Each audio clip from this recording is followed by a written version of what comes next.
കൊടുത്ത ഹൈപ്പിനുള്ളതാണ്. ഇതിനെക്കാട്ടിയും ഫസ്റ്റത്തെ തന്നെ എടുത്ത് ട്രെയിലർ ഉണ്ടെന്ന് തന്നെ മനസ്സിലാവുന്ന കഥയാണ്. എടുത്തു പറയേണ്ട കഥയൊന്നുമില്ല. ഫോറിൻ കൺട്രീസിലെ സീൻ കാണുമ്പോൾ ഹോളിവുഡ് സിനിമയുടെ ആ ഒരു ഇതുണ്ട്, അത്ര തന്നെ. അല്ല KGF ആ ഒരു ലെവലിലൊന്നും.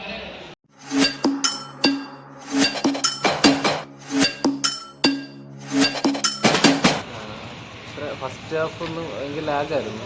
സെക്കൻഡ് ഹാഫ് കുറച്ച് അടി ഫൈറ്റ് ഒക്കെ ഉള്ളായിരുന്നു. പിന്നെ അങ്ങനെ എടുത്ത് ട്രെയിലർ ഉണ്ടെന്ന് തന്നെ മനസ്സിലാവുന്ന കഥയാണ്. എടുത്തു പറയേണ്ട കഥയൊന്നുമില്ല, എൻട്രി ഒന്നും കൊള്ളുകയായിരുന്നു. പ്രതീക്ഷ അത്ര. ഫസ്റ്റ് ഹാഫ് നല്ല രസമുണ്ടായിരുന്നു. സെക്കൻഡ് ഹാഫ് കുറച്ച് ഫൈറ്റും കാര്യങ്ങളൊക്കെ നന്നായിട്ടുണ്ട്. പിന്നെ ബാക്കിയെല്ലാം അത്ര ഒരു ഇതായിട്ട് തോന്നി. അതിനൊത്ത മാസീനൊക്കെ ഉണ്ട്, 2-3 മാസീന്. അല്ലാതെ എടുത്തു പറയാനായിട്ടൊന്നും അത്ര ഒരു ആവറേജ് അത്ര ഇത് വന്നിട്ടില്ല. ഇതിനെക്കാട്ടിയും ഫസ്റ്റത്തെ തന്നെ അത് സംഭവം രണ്ടും സെപ്പറേറ്റ് ആയതുകൊണ്ട് ഒരു ലോജിക്കില്ല. KGF വെളിയിലുള്ള എന്ന് പറഞ്ഞാൽ ഫോറിൻ കൺട്രീസിലെ സീൻ കാണുമ്പോൾ ഹോളിവുഡ് സിനിമയുടെ ആ ഒരു ഇതുണ്ട്, അത്ര തന്നെ. അല്ല KGF ആ ഒരു ലെവലിലൊന്നും. കൊടുത്ത ഹൈപ്പിനുള്ളതാണ്.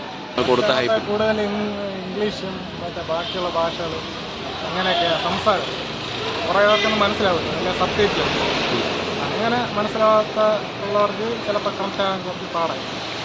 അല്ലാതെ പടം കുഴപ്പമില്ല, ഹൈപ്പിനുള്ള ഉണ്ട് പടം. കുറച്ച് 2-3 സീനേ ഉള്ളൂ ഉള്ളായിരുന്നു. അത് ഇനി അടുത്ത പാർട്ടിലേക്കുള്ള ഇതാണ്.